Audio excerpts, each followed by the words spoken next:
Okay.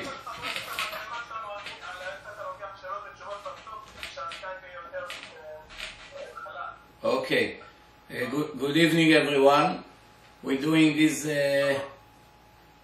live broadcast to Toronto today, and we will go to speak about a lecture that is called Torah and Science. I made a 4-hour DVD about it, but we're going to do it today in less than an hour, and then I'll give you some time for questions and answers. I just want to make sure that everyone there is seeing me, because I lost a picture of yours. Yeah, brother, we're still here. I just turned off the video so the Skype will be smoother. Ah, I see. Turn on the video later when we turn on the light. Okay, good. Okay, good. Okay, so since I understand that the audience over there is not religious yet, or some even trying to start getting closer to religion, I would like to give a lecture that is really for the first level, for complete beginners.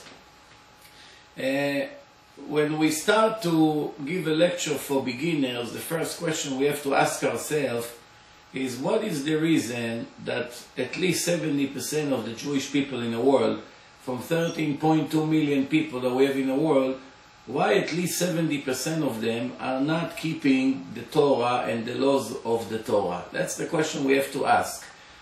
It could be few possibilities.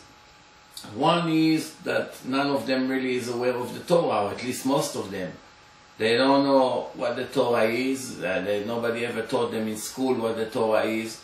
And they grew up and they live free life whenever they are, and that's it. It never bothered them to check.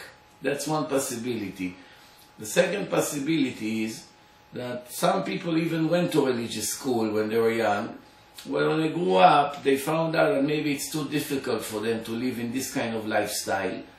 And they're not interested. They want to do whatever they want. They don't want anyone to tell them what to do. So over the years, they completely forgot about what they learned when they're young. So even if they have faith and belief in God and in the Torah, it was forgotten. The only time they'll remember it is when they have a serious problem in life. So maybe for a week they will remember it, and then they go back with their life when the problem is over. That's the second possibility. The third possibility over here is that people that heard that there is Torah, there's Judaism, they see a lot of religious people, but they think, it's all nonsense. The religious people live in a dream, they're primitive, they made it up, it's just a culture, everyone added something, and all of a sudden, after a few hundreds or few thousands of years, you have a religion. It started with someone's idea. One faker one day decided to create a group, and he gathered himself some followers, and he gave them all kinds of instructions based on his own opinion. And today, 2,000, 3,000, 4,000 years later, this is what it became. It became a whole religion. People in different parts of the world, they keep it, just like any other of the cults. There's more than 80,000 religions and cults in the world today. Apparently all of them started like that, so Judaism is also like that. Even though Judaism, in reality, in a chronological order, in history, it's the first main religion. There were always idols worshippers before, even the Torah speaks about them. In the time of Abraham, there were idols worshippers, so there were cults before Judaism were given to the Jews. But a main religion, it was the first main religion. Later the Christianity started, and then Islam, and actually after Judaism, the first main religion that started was Buddhism. It was 2,400 years ago. So the Torah was given to the Jews 3,323 years ago, and Buddhism started in the time of Buddha 2,400 years ago, and Christianity approximately 2,000 years ago, and Islam less than 1,400 years ago. That's really the main four religions. So one way or the other, we see that many times a cult started by a story of one person. Even in our days, people inventing all different kinds of cults. all over the world, modern ones, and there are always followers. It starts with 10, and then 50, and then 100, and then 1,000, and then maybe in 1,000 years it can turn into millions, with their children, grandchildren, and followers who will join them, especially when all these religions and cults, they put a lot of efforts to do missionary work. They send missionaries all over to hunt people, to make them join their religion. They put lots of money, like Christians and Muslims. The Christians, the way they do it, by sending missionaries to convince people that the New Testament is the book of God, and Christianity is a divine religion. And they send people all over the world, and they convince people with their smooth talk and by giving them financial aids, so, when they have a problem, and inviting them to all kinds of events, and slowly they're gathering more and more followers that join their religion. By Islam, it's more violent. Over there, whenever Islam takes control, they force the people of the place to follow the Islam. And if the people refuse, they just destroy them. They don't give them another option. Either they have to leave the land, or they kill them, one of the two. That's basically how Islam started. There was a Muhammad, one day he came, he claimed that Angel Gabriel gave him the Quran, and from that moment on, he had a bunch of followers, and from that moment on, they went from one person to the other, one family from the other, in the desert of Arabia, and those who refused to turn into that religion, they basically killed them. It started like that, and it's continuing like this in these days. Buddhism, it's a very, very simple idea. There's a person named Buddha. He claimed he saw the light. That's it. You see the light, they have yoga, all kinds of spiritual things, meditation. There's really not that much over there to do. There's no book of laws. There's no restriction. There's no reward and punishment. It's basically a way of life that somebody, one human being invented. You want to believe him, fine. You don't want to believe him, it's up to you. He never brought any evidence that he had any revelation, anything like that. And today, 2,400 years later, there's hundreds of millions of people who follow it. And then you have Christianity. One day, a person named Joseph, which was a Jew, he get engaged with a woman named Miriam, was also a Jew, and get engaged, but they're still not moving in together. That's the custom of those days. So he goes away, and he comes back after a few months to build a home, after he saves some money, and he finds out that she's pregnant, and he gets very upset. What's going on? I never touched you.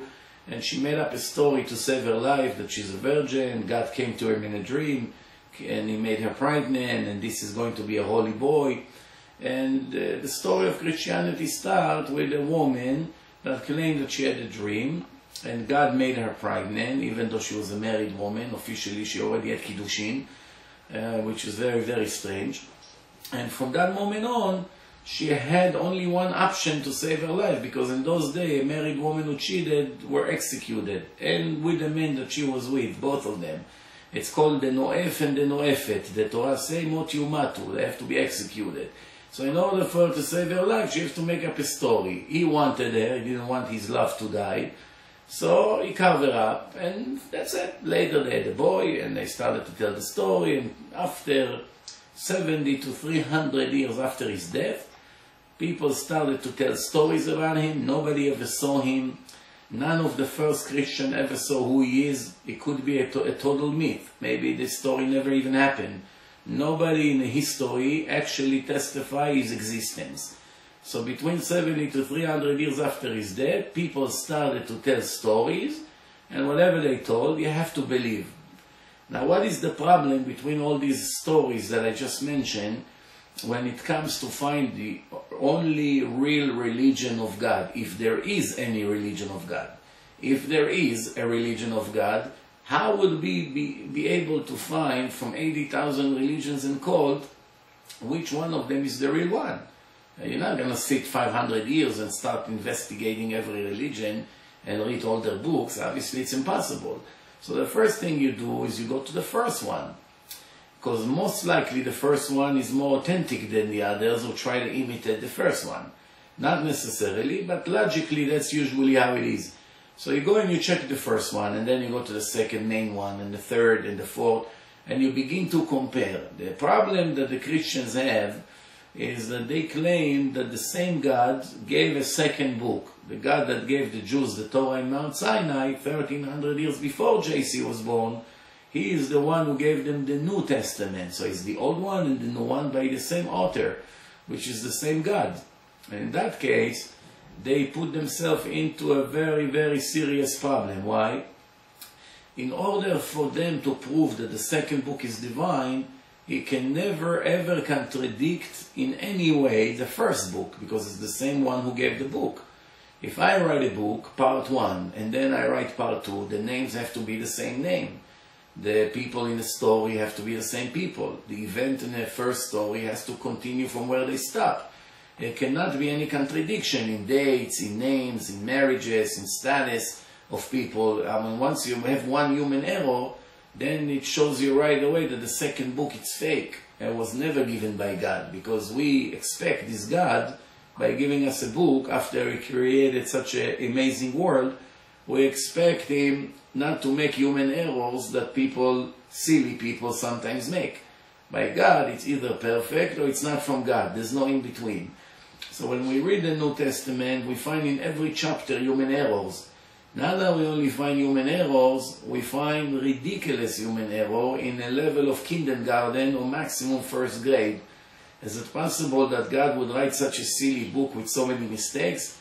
It takes less than an hour, maximum an hour, to know that the New Testament never ever was written by God. Impossible. It cannot be, because they have geographical mistake, mathematical mistake, historical mistake, stories that make no sense whatsoever. Therefore, this book definitely wasn't given by God. Well, same story with Islam. You go to the Quran, you find contradiction, problems, human errors, and it's very interesting because the Muslims never denied that the Jews received the Torah from God in Mount Sinai, just like the Christians. So the Quran has to continue from where the Torah stopped. When they're speaking about Abraham and Sarah, it's the same Abraham and Sarah from our Torah. When they speak about Pharaoh in Egypt, the king of Egypt, it's the same Pharaoh.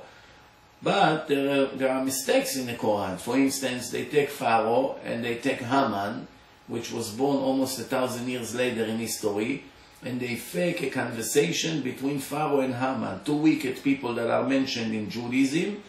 The writer of the Quran wanted to fool us, so he pretended that there was a meeting between Pharaoh and Haman, which never ever could take place in history, because the last Pharaoh died about 1,000 years almost before Haman was even born in Persia, and he was in Egypt and he was in Persia. They just copy from the Tanakh. There's 24 books in the Tanakh, and they did not know that Megillat Esther was almost 1,000 years after the Torah was given to Moshe in Mount Sinai. So obviously there's human errors here, and many other human errors in the Quran. That's not what we came here to talk tonight. I just use it for 5-10 minutes for the people to know how do you examine and inspect a book to know if it's divine or not. So the rule is, if there is one mistake in a book, one human error, then you know right away this is not a divine book. Now when we review the Torah, since the Torah was given until now, nobody ever found any mistake in the Torah. The Torah is the only book in history that have many, many prophecies to the future. The Torah describes what's going to happen in 1,000 years, in 2,000 years from the time the Jews received the Torah. The Torah speaks about knowledge in nature that only the creator of the world was able to write. No scientist or any professor or any genius person was able to know all the fish that lives in all the oceans and the rivers. It's impossible. Even 1 million people together will not be able to testify what exists in the ocean and what doesn't exist. No one would be able to give promises on certain species that we will never be able to find ever in the water, or that we're always going to find the same ones in the water. No one in the old days had any knowledge about the galaxies, the number of the stars, and we find in the Torah that the Torah gave us a number of trillions of stars. In a generation there was not even a primitive telescope. So how did the Torah know that there is so many trillions of stars when there was actually no way to know. There was no NASA, no satellites, no spaceship, no telescope, nothing whatsoever. So obviously we see that the Torah has inside information that was only able to be written by the creator of the world. But the Torah also have a huge advantage in all the 80,000 religions and cults who started after the Torah was given. What's the advantage? All the religions and all the cults always starts and will always start with the story of one person. One person come and he say a story. Does he ever bring a witness with him to testify that everything he says is true? I really saw the angel give Muhammad the Quran? Never. I actually saw what Mary dreamed? Never. None of these fakers who started a fake religion are interested to take any partners and lose from their glory and fame to other people. But there's another reason why nobody ever brought any witness. Why is it? Because if you bribe few witnesses to lie and to testify a false testimony, for instance, if Muhammad would pay 10 people and would give them a page and will tell them read the story and learn it by heart, and later when we fake that angel gave me the Quran, all of you have to swear that you were there and you saw the light coming and he puts the book in my hand, or he tells me what to write, whatever the story is. And all of you, people will ask you questions, make sure your questions comply with each other. And he gives them X amount of money, and the story now is 1,000 times more convincing than one person come from the desert and he doesn't have any witness. So why didn't he do it? He wasn't a stupid person. Obviously he was able to fool so many people and force others. So why didn't he bring some witnesses, even fake ones, to make his story much more solid? The answer is, when you convince witnesses to lie, you're always gonna be in their hand. They can always blackmail you. Whenever they want money or anything from you, they come and say, give me this, give me that, and if you're not giving it to me, I'm going to tell the people about your lie. So that means it's just a matter of time until your story and your lie will come out to the world and you're gonna be memorized as the biggest crook in history. So none of them wanted to take ever a risk.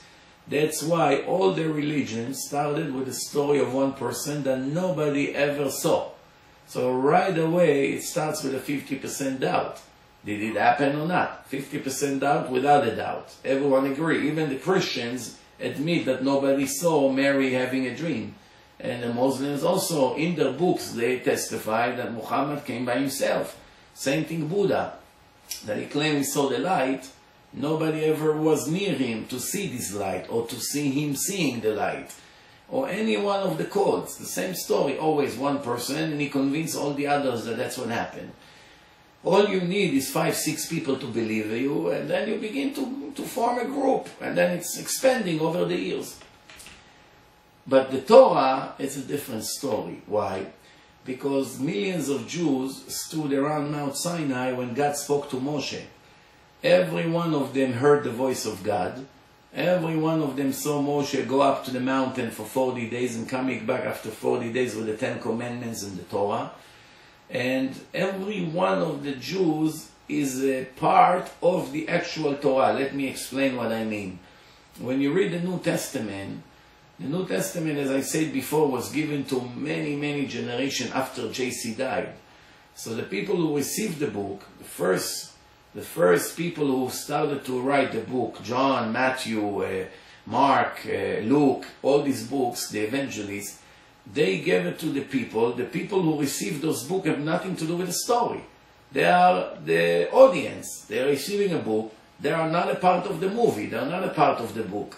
So they receive a book, they tell them a story about somebody who died 100 years ago or 200 years ago, and they follow the story and they decide if they want to follow and believe in it or not. The Torah, however, is a different story, because at least 70-80% of the Torah, it's events that happen to the people who receive the Torah. You cannot lie to the people by telling them false events that happen to them, because they know better than you what happened to them. I cannot come to 1 million people and tell them God gave me this Torah and he told me to give you this Torah, and all of you have to follow me. I'm the prophet, I'm the leader. And when they read the book, they see that every page in this book describe what happened to them.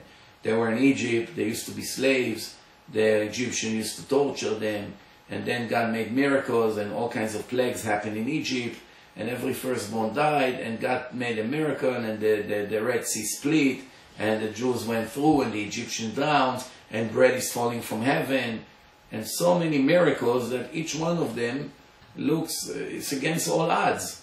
Now, the people who received the book, it's a very, very simple common sense. Everyone would agree that when you come to a secular person and you ask him, I want you to become fully religious, especially in Judaism, which is not an easy religion to keep.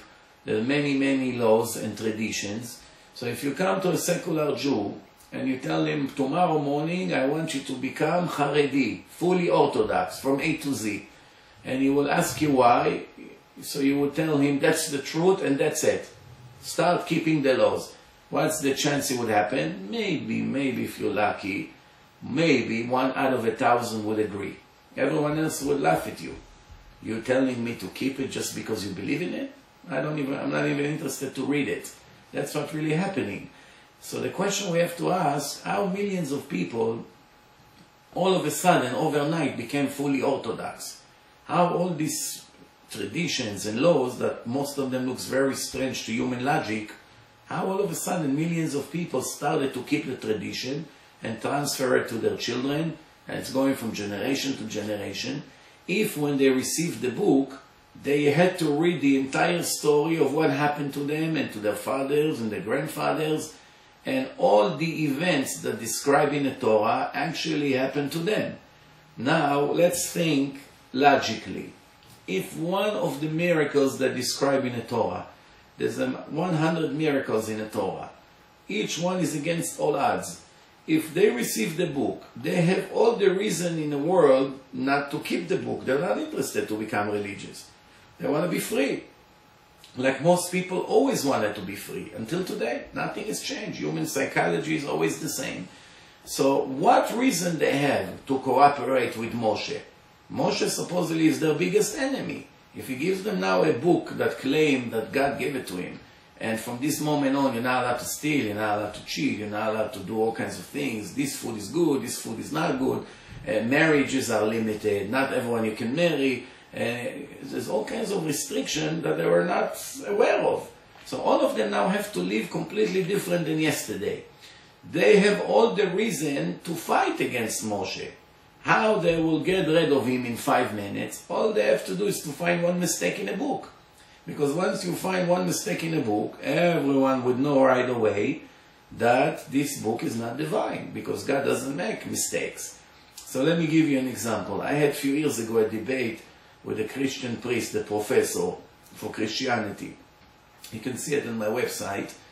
And it became very famous worldwide.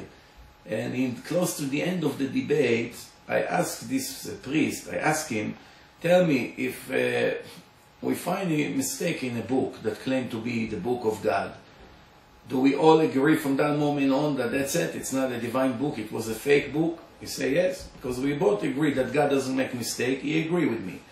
Then I said to him, in this case, please explain to me, how does it say in the New Testament that the cave of Abraham, Isaac, and Jacob is in the city of Nablus, Shechem, when every fool knows it's in the city of Hebron until this day? It's always been there. All the generation, all the history books, all of them describe where it is. Every day in a history, people are going to pray in a site, one of the holiest sites in the world. It's not only holy for Jews, it's holy for Muslims and for Christians and for many other Gentiles. So this was one of the busiest sites in the world. Everybody knows where it is. And all of a sudden, the writer of the New Testament made a critical mistake, like I said before, in a level of kindergarten. And he wrote that this cave, it's not in Hebron, it's in the city of Shechem. So when I told it to him, he wasn't even aware of it. He told me, impossible. Where do you have such a thing in the New Testament? So after speaking to him, I found the source. I showed him the source in front of his eyes in my computer, and he almost fainted. And that's where he basically surrendered. That was like you know, the punchline. And he said, you put me in a hole, I don't know how I'm going to get myself out of there. So I say to him, I just proved to you that your religion is man-made religion. It's not a divine religion. Therefore, it doesn't obligate anyone to anything. It's full of errors. And there's no point of wasting a minute on it. So he said, he didn't say no. He said, but my heart would not let me leave it. It was very good to me over the years, being religious in Christianity. So I say to him, we are not talking about illusions and infatuations and dreams. We are talking the truth, reality. Is it the divine book? No. It makes you feel good. Drugs also make people feel good, and it's bad. It's just an illusion. And that was basically the end of the debate. So the same thing I'm saying here today. The people who receive the Torah, they have all the reason in the world not to receive the Torah. They're not interested to become religious. Millions. So all they have to do is to find one mistake. Now they're opening the Torah and they see the creation of the world. The Torah described the creation of the world in 6 days. In the 7 days God rested. And then after that he described the genealogy of Adam and all the people and Noah and the flood and Abraham, Isaac and Jacob. And then Jacob with his 12 tribes, they go to Egypt, 210 years of slavery. And that's really where the story begins. The Jews comes out of Egypt, and now they're receiving the Torah 7 weeks after the exodus of Egypt. This is these days. Pesach was just 2 weeks ago, and we have a few more weeks to go to Shavuot. Shavuot is the holiday of receiving the Torah. So it's 7 weeks between Pesach and Shavuot. That's exactly the period that the Jews walked in the desert to Mount Sinai from Egypt. So now, when the Jews opened the scroll, the Torah, for the first time, and they started to read that in Egypt, all over the water, it was all blood. All it needed to say, one of the Jews would raise his hand to Moshe and say, excuse me, Moshe, with all due respect, you're telling us that God gave you this book. We were all in Egypt, and we didn't see that the Nile became all blood, or any other river. We didn't see anything like this. All the water were pure and clear, and that's it. So where you brought up this nonsense from? And the next question would be, where did you see millions and billions of frogs all over Egypt? Or grasshoppers? Where did you see hell? Where did you see bad animals? Where did you see every firstborn dying? We didn't see all that. Now it says that we came out of the Egypt, the Red Sea split. We went through and the Egyptian drowns. We didn't see that. It's a dream. It's a movie. It's fiction. It never happened. How can you tell us that God gave you this book when every other sentence here is a lie? No one would ever agree to listen to the instructions in this book when all these stories would turn in one moment into a complete fairy tale. No one would agree. No one is that stupid. Even today, you find the dumbest person in the world, and you tell him, God gave me this book, follow it. And he reads that the Twin Towers collapsed in Brooklyn, not in Manhattan, or in Chicago. So he would say to you, excuse me, it wasn't in Chicago, it was in Manhattan, in New York. You say, no, but God gave it to me. That's what it says. You would know right away, God never gave it to you. So if the next line would say that you have to keep Shabbat, you're not allowed to create fire on Shabbat, what motivation he will have to listen to this law when one sentence before it he just read that the Twin Towers collapsed in Chicago? Obviously, no one would agree. Nevertheless, millions of people, everyone together, and many of you probably don't know that until 200, 230 years ago, almost all the Jews in the world were religious. If you read a little bit history, all the exiles, whenever the Jews were in the Arab countries, in the European countries, it was almost impossible to find a secular Jew. All Jews had a cover on their head, all of them had beard, all of them had tzitzit. The only court was the rabbinical court. There was no secular court like today in Israel and other places. All the meat was glad kosher. It was only by a kosher Jew slaughtered the animals according to the Torah. Everything was according to the Torah. People used to go to the synagogue. Everything was happening. Synagogue was like a social club of the community. Everything was taken care of there. Parties, Brit Milah, Bar Mitzvah, weddings, everything, all over the world. Until the Haskalah movement started in Europe by Moshe Mendelssohn, and he decided that now it's time that Jews would start go to non-Jewish colleges. And in his generation, all his sons left the religion and married Christian girls and converted to Christianity in his own life. This is what happened to him. And later, about 6 years after him, about 8 years after him, it was Theodor Herzl, and he went to the Zionist Congress, and he had the plan to take us to Uganda. They didn't care about the Holy Land. They just wanted a political solution to the Jews. They have no country. So, that's how it all started. And the people who came to Israel, the first one in 1880, were all ultra-Orthodox Ashkenazi Jews from Europe, with beards, with peot, black hats. They all came and they bought Petach Tikva, Dgania, Rishon LeZion, were all rabbis from Europe who left their comfortable life in Europe and they came to Israel when there was few Arabs. It was all swamps. They bought all the land for peanuts because it was all swamps and people were dying from malaria. And they bought it from the Arabs who did not believe that they could be so stupid buying hundreds of acres of yards over there when it's all swamps. There's nothing you can do over there. You can grow trees. There was a curse on the land. If you know a little bit of history, you can read. It's all in the history book of Israel. So really, when somebody asks you who started the state of Israel, who really is in charge that the Jews returned to Israel after 1950 years when they were in exile after the destruction of the Second Temple, the answer is the ultra-Orthodox Jews that came from Europe. They are the one that, thanks to him, we have a land.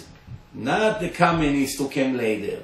Later, when the communists found out that there's already 6, 7 cities that are owned by Jews in Israel, they started to come from Russia. The only difference was that they were not only not religious, they hated religion very much. They were communists.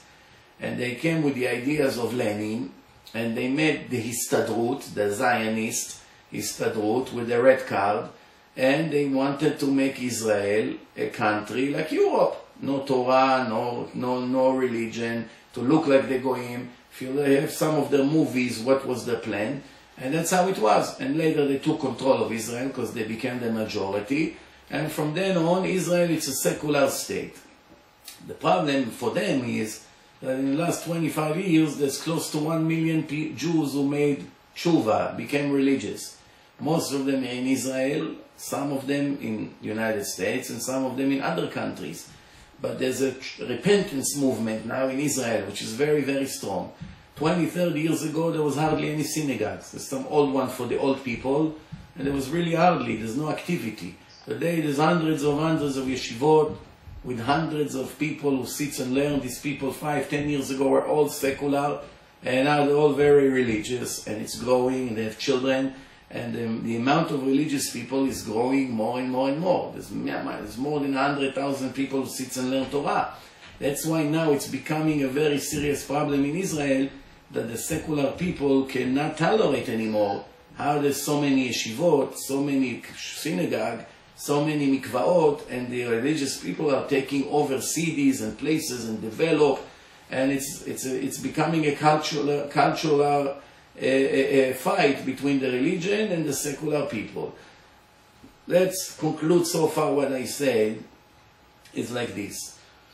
In order for us to know that the book is 100% divine, the first rule is that the book doesn't have any human errors. After we examined the book and we didn't find any human error, it's still not a guarantee that God gave it. Maybe he was a very, very, very smart human being that was so careful, and he was such a genius, and he knew all the details in history and everything, and he was able to write it. However, if we find in this book divine information, that we know that even a superhero, a super genius, or even 5,000 genius people combined, with any budget you give them, they will not be able to know, because this knowledge in the book is above human ability. That's when you have to begin to realize that this book can never be written by people, only by the creator of the world. So let me give you a few examples of what I mean. The Torah says to the Jews, this is what you're allowed to eat. In order for it to be kosher, everything you catch by the oceans, by the water, has to have 2 signs in order for it to be kosher. It has to have fins and scales. Fins and scales. If it has fins and scales, it's kosher. If it doesn't, then it's not kosher. So, we go into the oral Torah. The written Torah has no meaning without the oral Torah, which was given to Moshe together, combined. The written Torah is very brief, and when you want to know what every verse and every word means, you must go to the oral Torah that was given together as a one unit to explain all the laws and all the secrets and all the details of this law. Because in a written Torah you don't have any description of anything, just the name of the commandment, that's it. One sentence. את זה תאכלו מכל אשר במים, this is what you're allowed to eat, כל אשר לא סנפיר וקסקסת תאכלו. Everything that have fins and scales you're allowed to eat. But there are so many things that you have to learn around and none of it appears in the written Torah. Or the written Torah say you have to circumcise every firstborn, and the 8th day, you have to cut his orla. Without the oral Torah, nobody would know what orla is. Everyone would have to guess. One would think maybe it's ear, one would think it's the ear, one think it's a nail. Everyone has a different opinion because the written Torah did not tell us where in the body we have to cut. It just gave us a name that nobody heard before. You have to cut the orla. Nobody would know. And what happens if the baby is yellow? When do you do it? In the day or in the night? You're allowed to do it at night or you're not allowed to do it at night? What happens if the baby's brother died already because they have the blood is not clogged? Some people have this problem. Are you allowed to do to the next baby also? Or is this mitzvah from this mitzvah? Can it be done by a non-Jew? Can it be done by a woman? There's thousands of questions and laws that connect only to this mitzvah which called Brit Milah. Brit, it's a covenant between us and God. None of it appears in the written Torah. The written Torah says someone who doesn't circumcise his baby, this baby is not a Jew. It's an Arel. He cannot join the Jewish nation. So it's a short disconnection between him and God. So such an important mitzvah, and the written Torah will not tell us how to do it, with what tools, where to cut, how to cut, what blessing to make. Nothing whatsoever. How can it be? Every fool understands there's missing information. Where is it? The answer is, it's all in the oral Torah. That's why the written Torah already speak about the oral Torah in few places. The written Torah says, Ele HaTorot. Torot mean in Hebrew plural. התורות והחוקים והמשפטים ולוחות האבן אשר שמתי ביד משה בהר סיני. Those are the Torahs and the laws and the sentences and the boards of stone that I put in the hand of Moses in Mount Sinai. So Torahs, more than one. What is it? The written and the oral. So now, if we go to the oral Torah about the verse, everything from the water must have fins and scales, we find that the oral Torah tells us a very big secret, that a person was unable to write ever.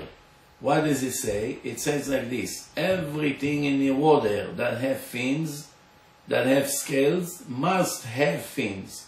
There are certain things that have fins but don't have scale. But if something has scales, for sure, it will always have fins. So, if there are creatures in the water, species that have fins, and they have a smooth body like the dolphin, like the shark, you don't need to be God to write it in a book. It's enough you see a dolphin or a shark once in your life, and you know there's some fish with smooth skin. That's it. You don't need to be God to know it. It's not a discovery. But the second part of the sentence, it's a divine information. What is it? It says everything that has scales must have fins. You will never find anything in history that have scales and did not have fins. So now I want to ask you a question. 72% of the world is water. How many things are moving inside the water? More than 40,000 different kinds of fish, and all kinds of scorpions and turtles and horses and snakes. So many billions and things moving in the ocean simultaneously. 72% is water. 12-kilometer depth, so far they found. There's much more deeper depth in the oceans, but there's lots of pressure, so it's very hard to go there.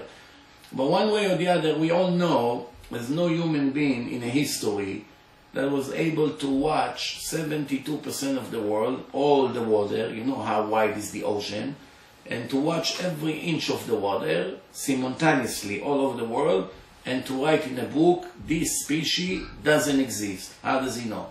Maybe when he check over here, he moved to a different side of the world. There's no way to prove what doesn't exist. You can prove what exists by showing it, but you cannot swear that this doesn't exist. So now in the Torah it says that everything that has scales will always have fins.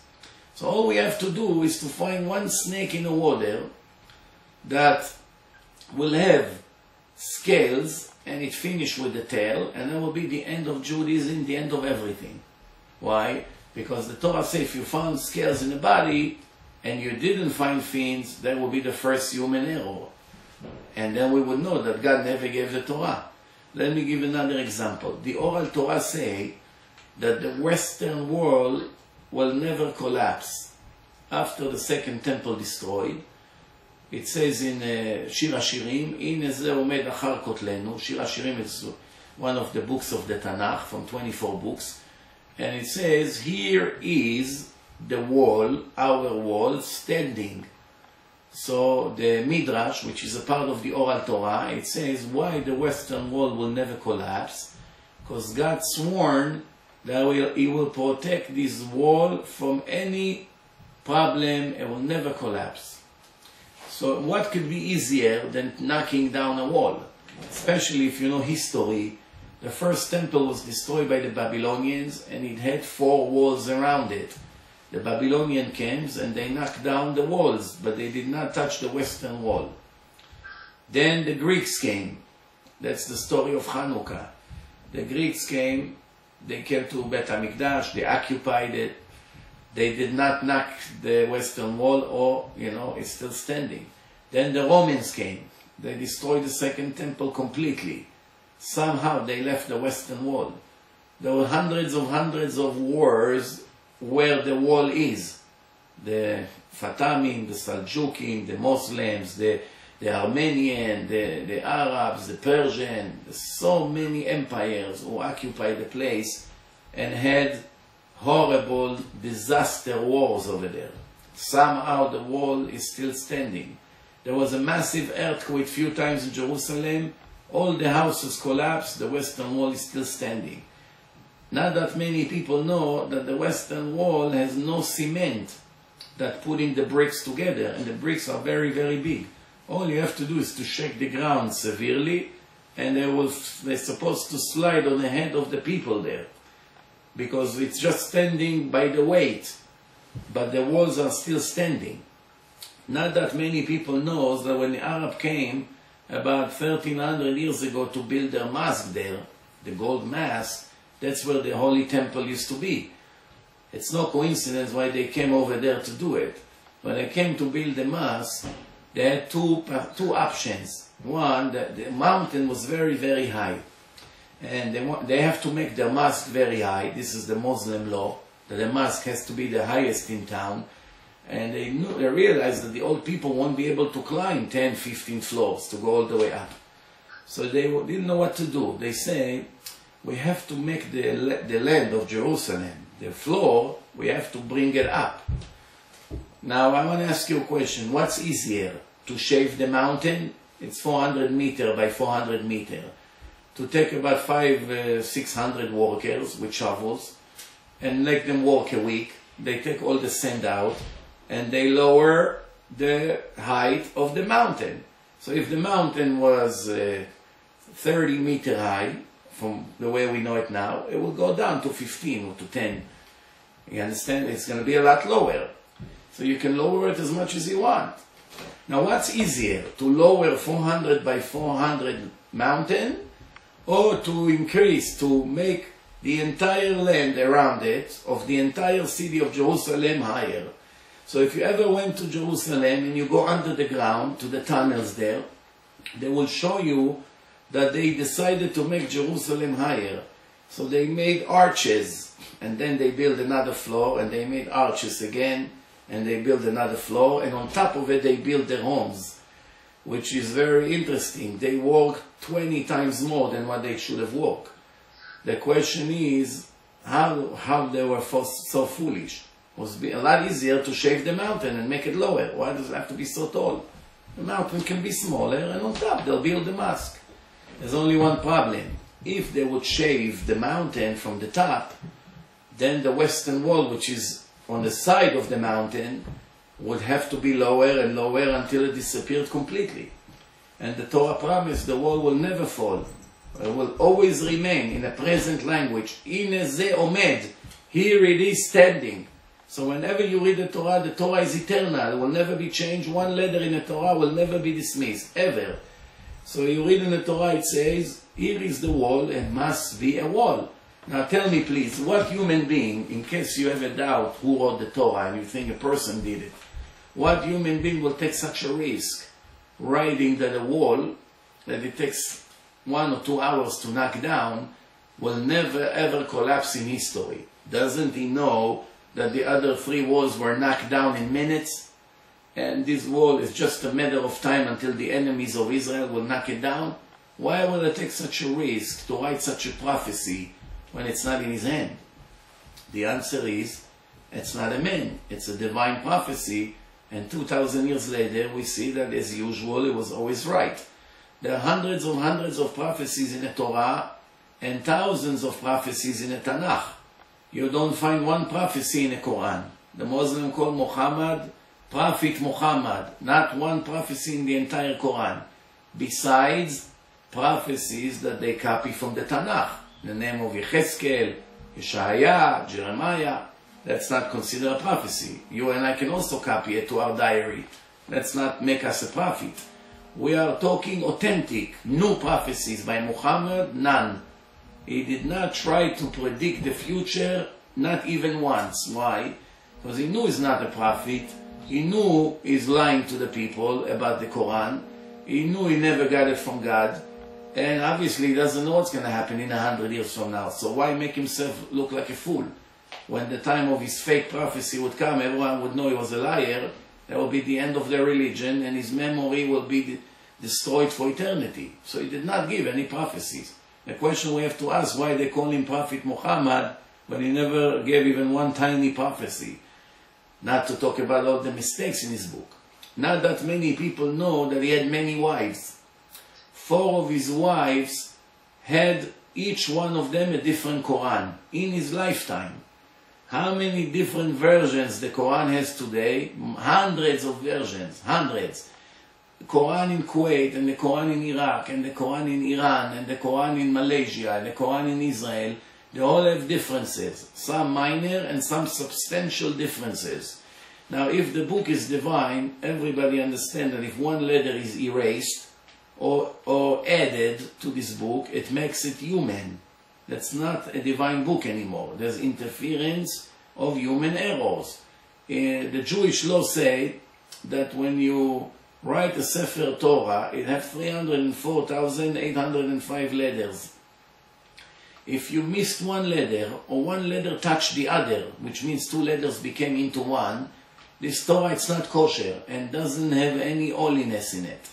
When the Sefer Torah it's holy, it's kosher, you're not allowed to ship it from Israel to here in a box or in a suitcase. No, you have to hold it. And you have 10 people have to walk with you.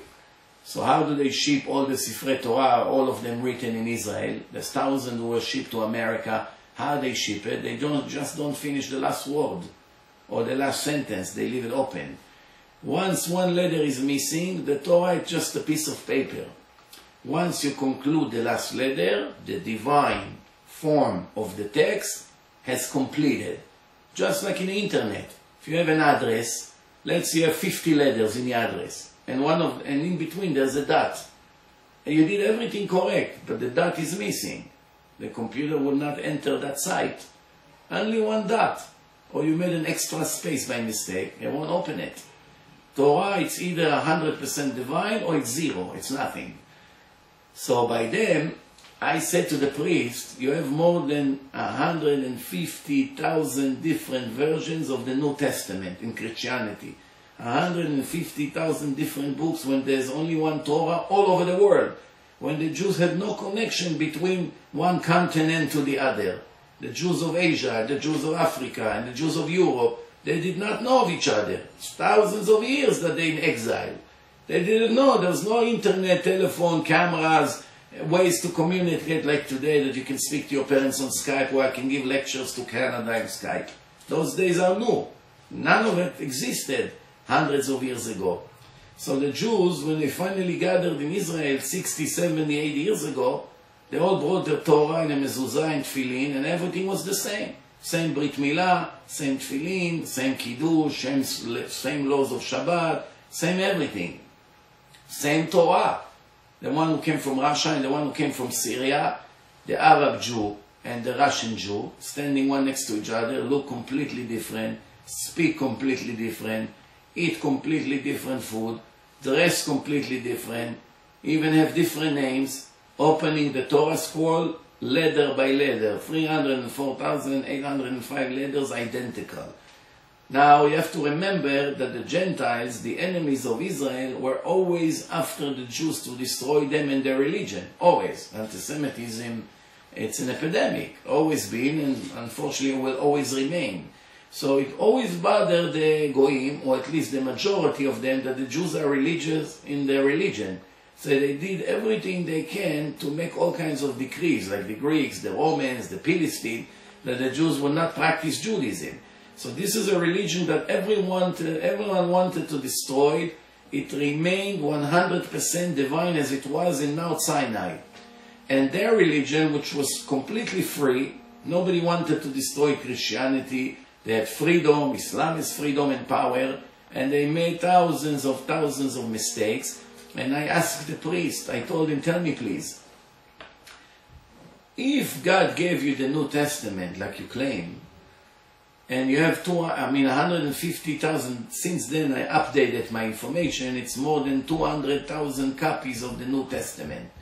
If there are 200,000 different texts, which each one is different than the other, even if God gave one of them, really gave, it's gone from the world. We will never know which one was the authentic holy one. So therefore, how are we going to know which one to follow? If from 200,000 versions, only one of them is divine and all the other ones are human errors, even if we want to be Christian religious people, it's impossible to be. And I gave him an example. If I take a diamand that worth $100 million, and I come to a convention, and all of you knew in advance that I'm going to present my amazing diamond, and you made an exact imitation of my diamond a month in advance. And when I presented my diamond to you, all of you took your fake diamond that worth $10 each, and you all threw it in my face. And I got scared, so my diamond fell on the floor. And now I look at the floor and I see 100 diamonds, which all of them look the same. But only one of them worth $100 million. It's the one I had in my hand a minute ago. But now it got mixed with the other 99 or the other 100 fake ones. And I cannot tell the difference. So even if one of them really worth $100 million, it doesn't worth anymore. Because we will never know which one is the one. So each one of them, nobody would pay $100 million for it. Because maybe it's worth only $10. So it's gone from the world. And of course, he didn't have an answer for it. So this is just to show you the difference between a fake religion and a real religion. The interesting part is that Christianity has close to 2 billion people. And Islam 1.5 billion. And Buddhism hundreds of millions. And Hinduism hundreds of millions. And how many Jews are in the world? 13.2 million. Now, I don't know if you know, but we are one of the oldest nations in history that have a history. Actually, no other nation has a longer history than us. Our history goes back to the time of Noah, 4,200 years ago, when the world was destroyed with a big flood. And the world started from 8 people, Noah and his wife, and 6 people, 3 sons and 3 daughters. One of his sons, his name was Shem. The ones who were born from Sem are the Jews. Someone who hates the Jews, they call him anti-Semite. Anti-Semite. Why? Because we came from Sem, the son of Noah. And Yefet, in English, is Jeff. He went to Europe. Yefet means Yossi. beauty. They got the beauty over there. And Cham means hot. He went to Africa, where it's very hot, where all the black people live in Africa. That's how the world started after the flood. And the Torah started to give the genealogy and the descendants of every family. How each one went to the east, to the south, to Greece, to Cyprus, to Canaan, which is Israel, to Egypt. How all the nations moved from one place to another. So we know the history. And it's very interesting. We started in the same generation like the Chinese people. Sam was the uncle of China. Sini, Sin in Hebrew means China. Sini means Chinese. Shem was the brother of Ham. Sini was the grandson of Ham. So Shem was, the Sini was the son of the nephew of Shem. So it was in the same generation. They saw each other. How is it possible there's close to 2 billion Chinese in the world and only 13.2 million Jews when we started in the same generation? And on top of that, the Chinese have restriction on birth. They're not allowed to have more than one kid in China. And Jews never had restriction on birth. The opposite. The Torah encouraged to give birth. So we should have been at least 3, 4, or 5 billion Jews. How we turn into 13.2 million Jews? 2 reasons. One, assimilation, intermarriage. The Torah says we're not allowed to marry any other nation. We didn't listen to God, and we constantly marry the Goyim. We see every generation all over the world. America, Canada, Europe, Israel, everywhere. So that makes us always less and less and less. We're not staying like the Chinese only stay with themselves in China, the same place, and they marry each other. But there's a reason which is even more severe. What is it? All the other nations live according to the law of nature. There's only one nation who lives according to a spiritual laws, not physical laws. Of course, the law of physics applies to us because we have a body, but we are mainly going by a divine provision, divine providence, and divine supervision, and all the things that relates to spirituality. Why? Because the Torah says that in the Holy Land, rain is according to our sins or mitzvot. If we're righteous, God bless the land, the rain comes on time, we have what to eat, etc. If not, there could be problems, no rains, and people can starve. So we see in America, every week you have rain. But in Israel, it's dependent on how people behave. That's why we have to pray for rain. In history, there was always praise for rain. Also wars. The Torah says, when you listen to me, I make your enemies leave you alone. And if they decide to attack you, they have a free choice. I don't interfere with the choice. Then I will make you always win against them. Hashem yilachem lachem v'atem tachrishun. You sit still and I'll fight for you and destroy them. But when you don't listen to me, they'll destroy you. And if you learn history, you see, even in the Torah I describe. When the Jews were righteous, they win. When they're wicked, they lose. And that's repeat and repeat and repeat. Also, the Torah says a prophecy that it's against all odds. No person was able to predict such a thing. The Torah says, "Ve'efatzti etchem ba'amim." I'm going to spread you in all the nations. You're not going to sit in one place. I will spread you all over the world, God said to the Jews. "Ve'efatzti etchem ba'amim ve'nishartem bemetei mispar." Only few of you will survive. Few of you, very, very little will survive. Less than 1% of a percent. And how the writer of the Torah was able to predict such a bizarre prophecy? How did he know? How do you know what will turn out of a nation? Billions or trillions or whatever, how do you know? They're always going to be less than anybody else. And another place it says in the Torah, "Ahavti etchem," I loved you, not because you are the biggest nation. The opposite, because you are the smallest nation from all nations. That's a verse in the Torah. How did he know that we will be the smallest nation? How did he know we will be spread all over the world? And one more thing. He said, whenever I'm going to spread you, the goyim around you will never give you a rest. They'll never leave you. Always anti-Semitism, pogrom, Holocaust, problem, all kinds of problems. And what else does it say? Ve'ayita shama lemashal leshnina. But everyone, on the other hand, will admire you, and you will be the focus of everything. The smallest country in the world, Israel. The smallest nation in the world, the Jews. No nation in history anyone spoke about even 1% of what people speak in average day about Israel and the Jews. People in some islands that are not aware of the geographical map, they think that Israel is the size of Russia. I met people like this in my life, because they hear about it so much everywhere they go. They're not imagining that Israel is smaller than New Jersey, or the size of Toronto. They're not imagining such thing. Country that always on the news, this, army, politician, all over the world. Number one prize winner, Nobel Prize winners, the Jews. No nation in history contributed to culture, to finance, to science, to wisdom more than the Jews. In the United States, there are 6 million Jews and more than 350 million Goyim. The number of the doctors in America are 50% Jews, 50% non-Jews. 6 million contributed what 350 million contributed. 6 million, 350. Same thing lawyers, same thing judges.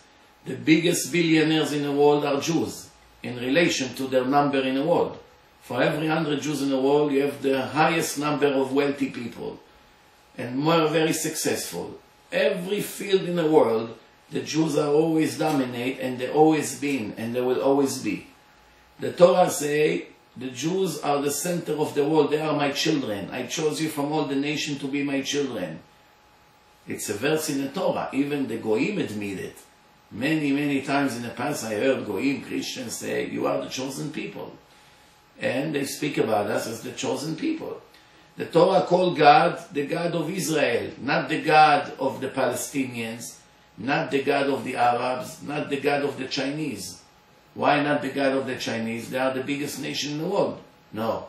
The God of Israel. I am the God of Israel. Ani Hashem Elokei Israel. Right? So what do we see? That we have a special relationship with God. The problem is that we constantly betray Him. Why we betray Him? He told us in the Torah, after He gave us the Torah 3,320 years ago, He gave us the Torah and He said that the foundation of Judaism is observing the Sabbath. He said, I created the world in 6 days, and in the 7th day I rested. Therefore, I want each one of you to be like me, like a little God. I made the world in 6 days. You do everything you want in 6 days. 7 days, it's holy. It's coming out of the physical world. It's a spiritual day. Every material has 6 dimensions. South, west, east and north. Up and down. Together 6. 7 symbolize going out of the material world to a place where there's no time. Time exists only where material exists. As Albert Einstein said, and got lots of credit for his discovery, when in reality the Ramban, 700 years before him, Rabbi Moshe ben Nachman, wrote it clearly in his books. But nobody learns about the Rambam in college. So the ones who goes to college heard about Albert Einstein, but they never heard about Rabbi Moshe ben Nachman from Spain, who eventually went to Israel and to the city of Akko. So we see here that time exists only where material exists.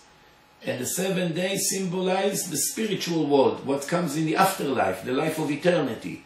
When the soul, the divine soul that are in the body, which is a spark of God, will separate from the body and go back to the court of heaven for a trial of 1 year trial. And in that year, a person will be judged for the time he became bar mitzvah until the time of his death.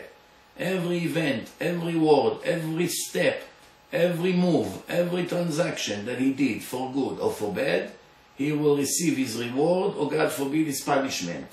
Just as the Torah promised. No surprises. He may come and say, I didn't know. I grew up in Russia, my parents never told me, they didn't know. I grew up in a kibbutz, nobody said about it. Every Jew has an opportunity or more in his life to discover the truth. All of you now sitting in front of the big screen over there in Toronto, maybe it's the first opportunity God gave you in your life. Maybe it's the second, maybe it's the 10th. I don't know any one of you. But I want to tell you one thing, that there's no guarantee there will be another opportunity. The fact that he puts you to hear this, it's enough. Of course, in 1.5 hours, it's very hard to make a case. But my next thing to you is, you don't have to believe me today. I just gave you enough material to think, to start use your head. Maybe he's right. Just think about one thing. If I'm wrong, then you live your life, you eat, I eat. You play, I play. You sleep, I sleep. You have a wife, I have a wife. You have children, I have children. You dress nice, I dress nice. You live in a nice house, I live in a nice house. You drive a car, I drive a car. You have a watch, I have a watch. You basically have nothing more than me in your life. But you live in a lie, completely against God. When later the bill will be served to you, you'll be very miserable. Because you'll be very, very shocked that you have to now pay for all that. Now, if I'm right, if you're right, we are even. You die one day, I die, we both enjoy our life. But if I'm right, I won big time, and you lost big time. So the minimum intelligence requires that you read the Torah once in your life. There's hardly any Jew in the world, and I'm talking from 18 years of experience, that read the Torah once in his life. I didn't find one secular Jew who read the Torah from the beginning to the end with a simple explanation. Just the literal explanation of the words. Not talking the Midrashim, the Kabbalah, the mystical part of it, the secrets. None of it. I'm just talking the meaning of the words. Why does it say this, like that? Why God called himself one time this name and sometimes in another name? And the events and what happened and what's the meaning of every mitzvah, the 613 commandments, 248 organs in the body, 248 positive mitzvot, 365 ligaments in the body, 365 restriction, and they all link together. Ligaments per restriction, organ per positive commandment. Just like the shape of the soul, just like the shape of the body, everything has a deep meaning. So all I'm saying to you is, you don't have to be convinced in 1.5 hours. No. But all you have to think is, there is a 1% chance that this guy is right. And we both know there's much more than that. There's 1% chance that he's right. And if he's right, it's going to be an eternal disaster for me. Because I go every day of my life against God. And he will never forgive me, because the Torah is very strict about the punishments. So why should I put myself in a jeopardy? Let me investigate, let me learn, let me dedicate a few hours or few days of my life to investigate. Either he will convince me 100% that the Torah is divine and I have to change and win big time for eternity, or I will be convinced 100% that he's a liar and a faker and the Torah is full of baloney. One of the two. It's not in between. Well, how long does it take? Between 1 day to 7 days. That's how it's going to be. A seminar that we make today takes 2.5 days. Usually by the first day of the seminar, everyone is already convinced. Almost everybody. Maximum the second day. You don't even need a seminar. All you have to do is to watch my film, Torah and Science. 4 hours. It's divided to 3 parts. Part 1, Part 2, Part 3. 3 different subjects connected together, Torah and Science. You can dedicate 4 hours of your life.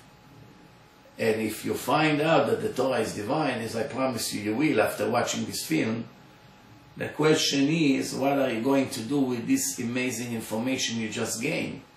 Are you going to live for the rest of your life in a lie and close your eyes from the truth and ignore it and convince yourself that everything will be fine, but it won't be fine, it only gets worse? Or you're going to start slowly but surely to make adjustments in your life. Which means, if you don't have mezuzah, so you put mezuzah. You start putting tefillin 2-3 minutes a day. You pray once a day. You need 3 times. Once, you start with once. You start watching what you eat, what you don't eat. You're making some easy changes to begin with. When God sees that you start making changes, of course He's going to help you. You're His son, you're His daughter. It's children of God. He's interested that we ought to listen to Him, that He should give us the reward. In case you have a doubt, the Torah says, I am strict with you. I'm testing you to see what's in your heart. Do you love me or not? And another place it says in the Torah, I'm already translating to English. It says, I am the God, the zealous God, I'm testing you to see, will you keep my mitzvot or not? Is going to keep my orders or not? And what comes right after that, the next verse? To reward you in your end. Le'ativcha be'acharitecha. Why I'm doing this test? Why am I testing you? Well, it's a game? No. It's a test because when you pass the test, you will earn your reward. That's the way I designed the world. It's a place of a test. You pass the test in a high score, you win big time. You pass it in a small score, you win, but not such big time. You fail, you pay the price. You don't show up to the test, you pay even harder price.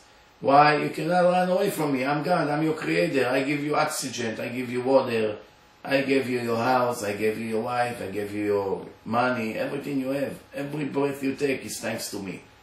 If I'm tired of you, all I have to do is close your nostrils for 1-2 minutes and you're over.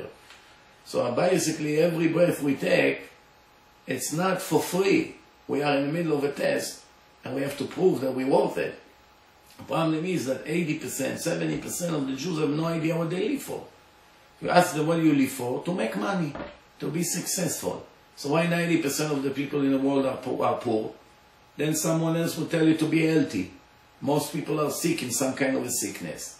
To get married, you know how many millions are singles or divorced, etc. To have children, you know 15% of the Jews are barren. That's the statistic. Whatever you're going to say, I prove you wrong right away. And no one in the world can prove that it's better to be a human being than a chimpanzee or a dog. Because the animals have a much better life than us. They're stronger, they're healthier, they're free. They don't have to work 30 years to buy a house. They don't have to make all the show to get their wives to agree to marry them. It's right away. They don't have to raise children. They're born ready. They run away. 5 minutes later they begin to run. Their life is much, much easier. Nobody tells them what to do. They don't have any stress. You never find a chimpanzee with gray hair or bald. They don't have the agony and the pain that people have. So what do we see here? That if God wanted us to enjoy this place, it would make us birds or monkeys or anyone else with no work, no problem, no sicknesses, no pain, no nothing, no suffering. Rather, the Torah say the opposite. The Torah say life is full of suffering, full of tests, full of challenges. What am I doing? I'm torturing you to see what's in your heart. Will you stay faithful to me or you betrayed me? Why is it? להטיב לך ולבניך עד עולם. Because I'm going to reward you and your children for eternity. Somebody asks you, prove to me in the Torah, how do we know there's life after death or there's life of eternity like you always claim? So this is the verse. להטיב לך ולבניך עד עולם. I will reward you, listen to me, אם תשמור את מצוותיי, I would benefit, I would reward you and your children for eternity. Eternity means trillions of years, it's not even the beginning. It's endless. Endless reward. And in case you wonder, what kind of reward is that? Playing basketball? Swimming in a pool? What kind of pleasure? The answer is pure spiritual pleasure. The spiritual pleasure that we have today here is mixed with physical obstacle. The body always resists. The body doesn't let you go to learn Torah, to listen to, because the body has its own desires. Once the soul is separated from the body, it's pure receiving, pure spiritual pleasure, but not just spiritual, divine spiritual pleasure. Divine. It's the highest, ultimate level of pleasure that a person can dream of. Not for a year or 70 years. Forever and ever. In heaven, in a place called heaven.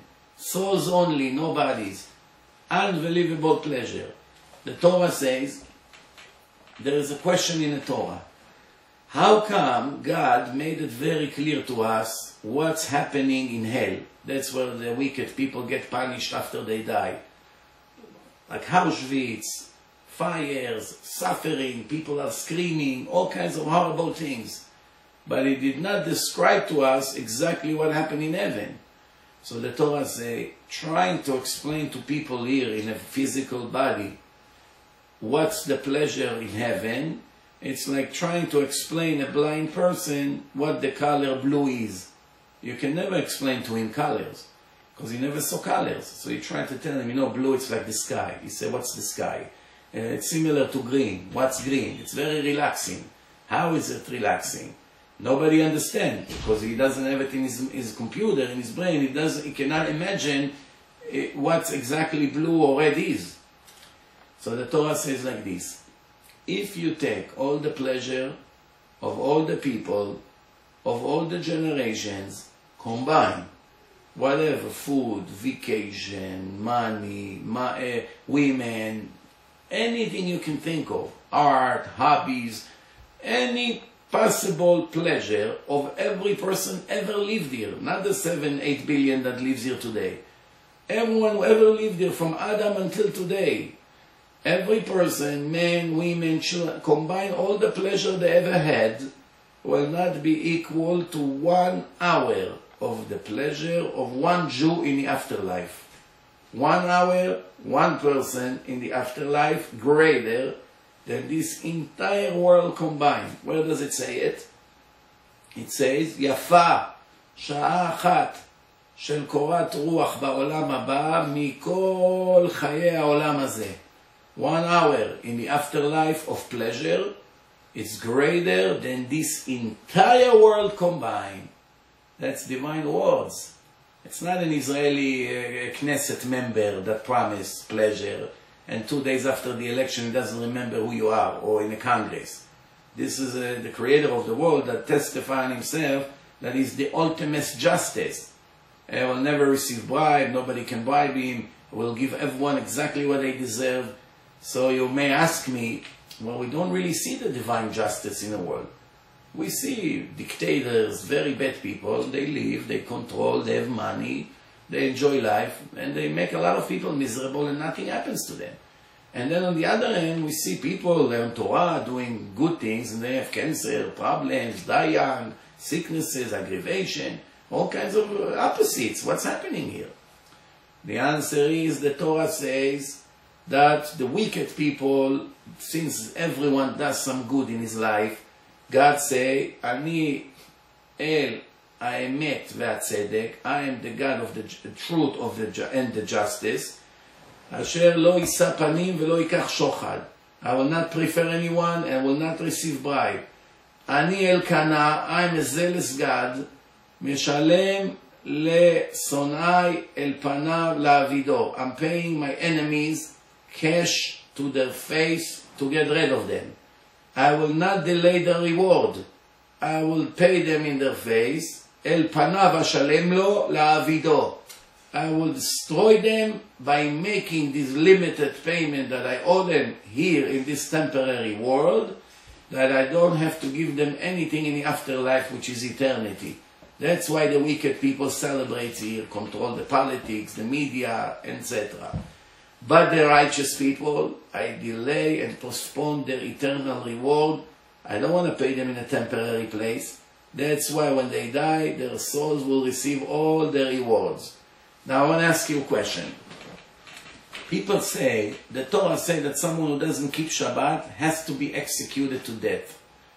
But we see that many people drive on Shabbat. The Torah says, Lo tevaru esh bechol moshvotechem, and they're not dying. Some of them live 80, 90 years old. So where is the justice? The Torah says, Mechalel Shabbat has to be put to death. It's a sentence in the Torah. I did not write the Torah. The Torah says, Mechalel Shabbat mot yumat. Mot ba'olam hazeh, yumat la'olam haba. Will be died from this world and to the next world. You lose both worlds. Die younger here and will die for the life of eternity. He has no share to the world to come. So how come some people drive and smoke and everything is fine and they're not dying? The answer is, if every time a person will make a sin, right away he gets the punishment. For instance, you have 10 Jews sitting in Shabbat, they want to smoke their cigarettes. So the first one who light the cigarette, boom, it explodes in his face and he died. So people thought maybe it's a bad cigarette, so somebody else light the cigarette, boom, explode and he died. From this moment on, no one in history ever will dare to light a cigarette on Shabbat. Ever. Everyone will make sure that his children will know, be careful, you light a cigarette, you die. So nobody will have a test. Who will be Mechalel Shabbat? If every time you start the car, you explode. If every time you light the fire, you explode. If every time you steal, right away you lose double. Or the other way around. If every time you give donation, right away you make double. If every time you keep Shabbat, right away you make $1 million. Of course everyone will be righteous. Where is the test? Even the biggest monster in history will give donation to the yeshiva. Because it's a very good business. You double your money right away. So the answer is, the idea of a test is the timing of the reward and the timing of the punishment. God says, I decide when and where the reward and the punishment will take place.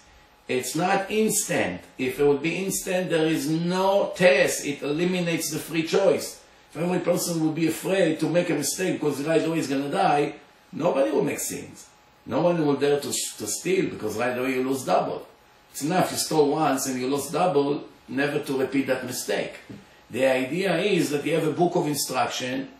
You got it from God. It says over there you should not steal. You steal, you're going to lose double. When? I'll decide. Next month, next year, in 20 years. So the idea is that, oh, I just stole and I got away with that. Oh, I just lit a cigarette and I got away with that. Oh, I just hurt someone's feeling, I got away with that.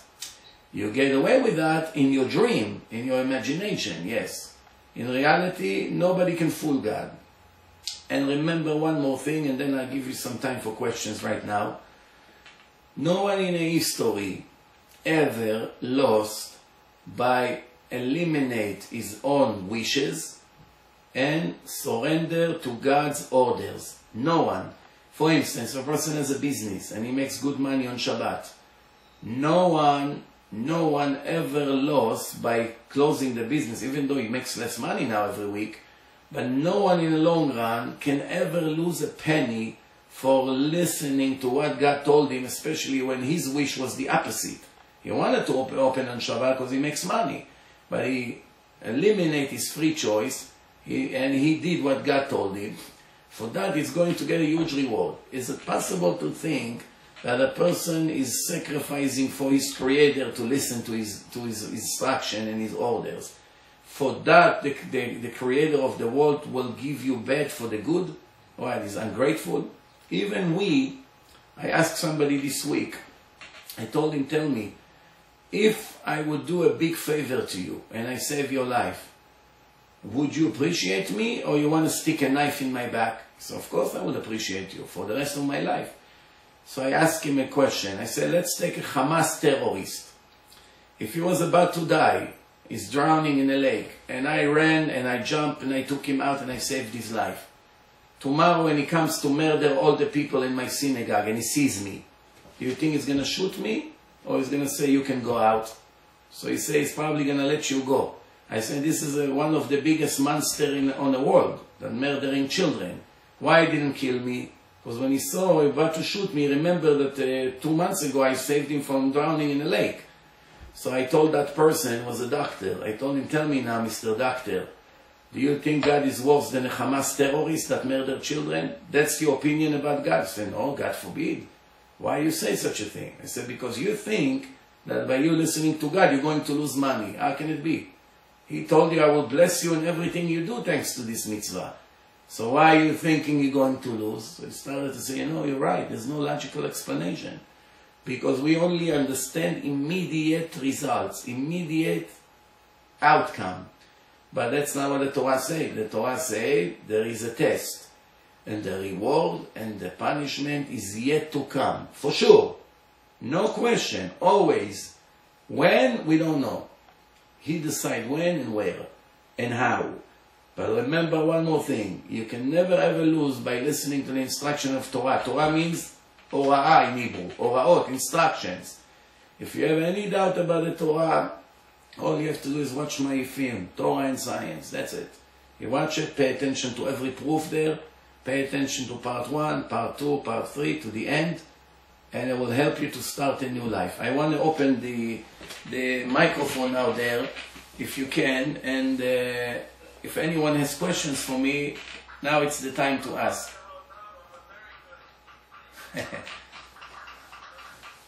I hear clapping over there, but I don't, I can't actually see a picture yet. Yeah, open me that I can also see the audience there. Now I can see you, very good. Okay, so anybody has a question or everything was clear? What's going on there? Okay, anybody wants to ask the rabbi? See? I just asked if anyone wants to ask to come stand here and just cut the mic. I won't hear anybody, so I have to finish this one. It's just going to come in. No, I see you very clear. I see you very clear, so go ahead.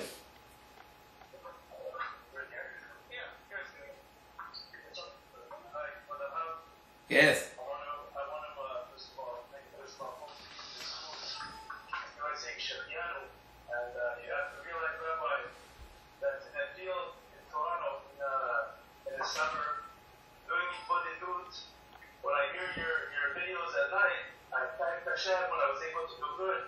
Because when you do good and you do mitzvot, you're happy in your heart and you rejoice and you thank Hashem and you cry. I have to tell you that you have somebody who blesses you and asks Hashem to give you health, to you, to your family, and to you, and to enable Matzliach. Like I told the people here when I came here, it's here.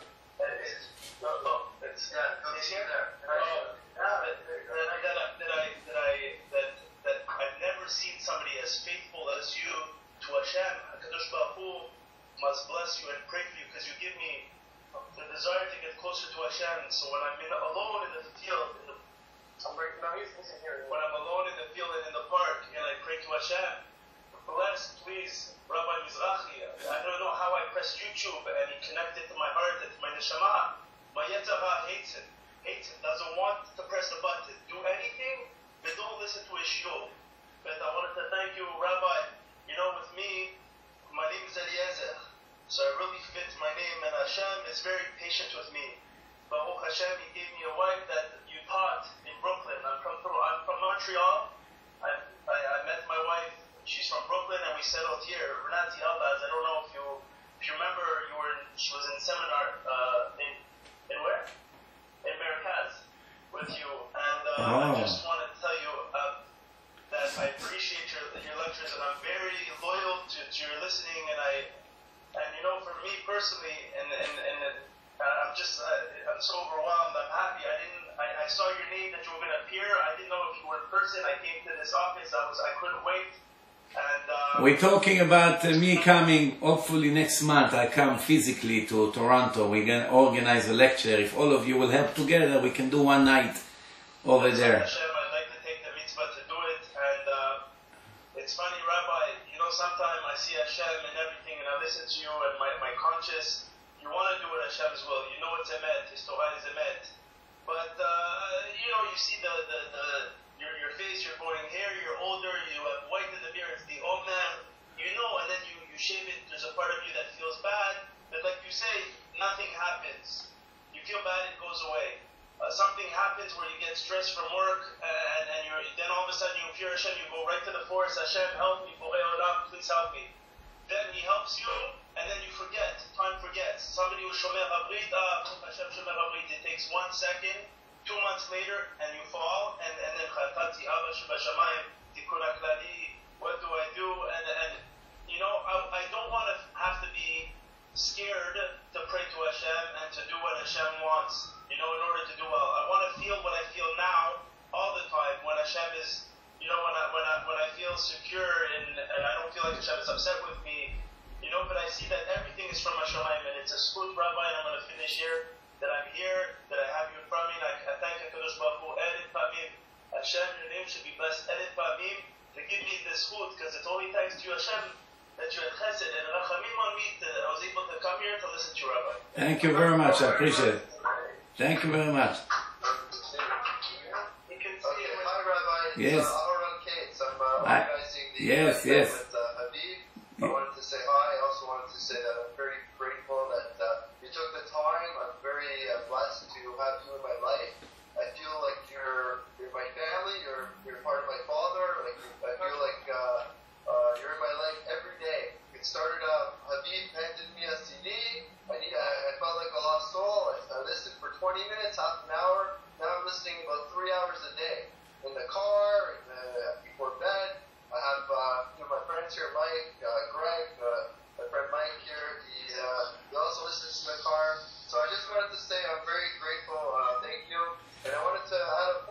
You just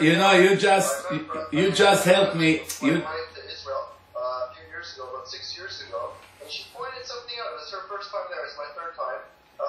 That she's like, how come there's no birds flying over the western wall? And there's some birds over there to the left, but you would think there'd be at least a little poop or pee on the ground or something. And I said, you know what? The birds know this is a very holy place.